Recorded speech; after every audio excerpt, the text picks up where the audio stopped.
friends, do you have a favorite teddy bear or stuffed animal? There's a teddy bear in this hand rhyme. You ready? Let's get started. Oh, one more thing. This is a two-person hand rhyme. So I have my little sister to help. Your mommy can help you, or you can do it on a teddy bear or stuffed animal. You ready? Let's get started. Okay, so hold out your hand like this.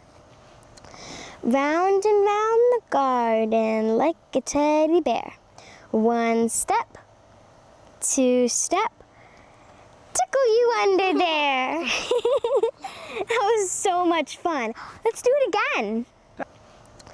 Round and round the garden like a teddy bear. One step, two step, tickle you under there. Bye friends, see you next time.